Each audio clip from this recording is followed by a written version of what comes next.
अच्छा जी, तो आज मैं आप लोगों के साथ समर्स की 2 रेसिपीज़ शेयर करूँगी। एक तो हम लोग बनाएँगे कोल्ड कॉफ़ी और दूसरा हम लोग बनाएँगे कैरेमल सॉस। कैरेमल सॉस जो है आप लोग इसको किसी भी मीठे के लिए मतलब डेज़र्ट, केक्स वग़ैरह, आइसक्रीम वग़ैरह के लिए यूज़ कर सकते हैं, कॉफ़ी के लिए भी। और कोल्ड कॉफ़ी तो आप लोगों की सबकी फ़ेवरेट होती है तकरीबन। तो इनको हम लोग बनाएँगे बहुत ही आसान तरीके से, ये मिनटों में बन के तैयार हो जाती है। कॉफ़ी को हम लोग बगैर बीटर के बनाएँगे, ये इतनी मज़े की बन के तैयार होगी कि आप लोग खुद भी हैरान हो जाएँगे। तो चलिए इसको बनाना स्टार्ट करते हैं। पहले हम लोग बनाएँगे कोल्ड कॉफ़ी, तो इसके लिए हम लोगों ने पहले जो है इसका फ़ोमी सा क्रीमी सा जो मिक्सचर होता है वो बनाना है। इसके लिए चीनी, कॉफ़ी और इसके साथ ना आप लोगों ने पानी ऐड करके, गर्म पानी ऐड करके इसको इस तरह से किसी भी जो है ग्लास वाला जार लें, उसमें डाल के टाइट से बंद कर लें। इस तरह से आप लोगों ने इसको मिक्स करना है, तब तक मिक्स करना है कि जब तक ये बिल्कुल साइज़ में डबल ट्रिपल नहीं हो जाती और इस तरह से फ़ोमी क्रीमी जब हो जाएगी।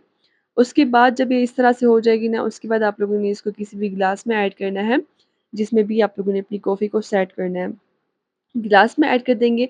अच्छा और साथ-साथ में मैं इंग्रीडिएंट्स जो है वो सारे मैं मेंशन कर दूँगी डिस्क्रिप्शन में, आप लोग फिर वहाँ से भी नोट कर लेना। इसके साथ ना मैंने खूब सारा आइस डाल दिया था और इसके साथ ना मैंने ठंडा दूध ऐड कर लिया है ऊपर से। दूध ऐड करके बस आप लोगों ने जो है इसको मिक्स करना है और कोल्ड कॉफ़ी आप लोगों की बिल्कुल रेडी है। आप लोग जब इसको बनाएँगे ना, आप लोग रेस्टोरेंट वाली और जो बीटर के साथ कॉफ़ी बनती है उसको भूल जाएँगे और इसी को बनाएँगे। दूसरी रेसिपी है हमारी कैरेमल सॉस की, ये भी काफ़ी ईज़ी है और बहुत ही जो है रेसिपीज़ में यूज़ होता है। तो कैरेमल सॉस के लिए यहाँ पर मैंने 1.5 कप जो है शुगर लिया है और इसके अंदर ना हाँ 1/3 कप हम लोग पानी ऐड कर देंगे और इसको मिक्स कर लेंगे। हम लोगों ने इसको मीडियम टू लो हीट के ऊपर पकाना है कि जब तक इसका कैरेमल नहीं बन जाता।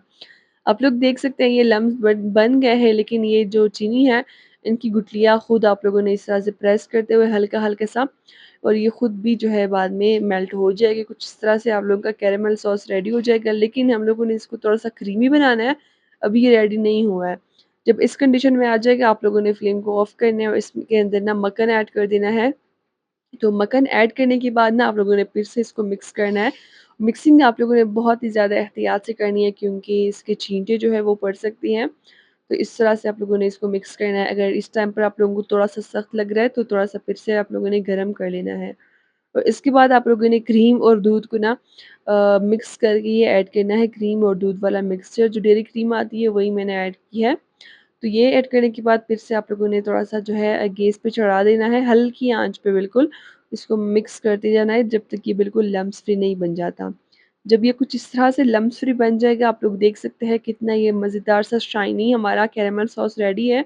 अब इसको आप लोगों ने ठंडा करना है थोड़ी देर के लिए ताकि ये बिल्कुल अच्छी तरह से सेट हो जाए और ठंडा करने के बाद आप लोगों को इसके रिज़ल्ट मैं दिखाऊँगी। काफ़ी ग्लासी सा हमारा कैरेमल सॉस रेडी हो चुका है। इसके बाद ना आप लोगों को जो रेसिपी अच्छी लगी हो कमेंट में मुझे ज़रूर से बताएँ और अगली रेसिपी कौन-सी लाऊँ वो भी मुझे ज़रूर से बताना आप लोगों ने कमेंट में।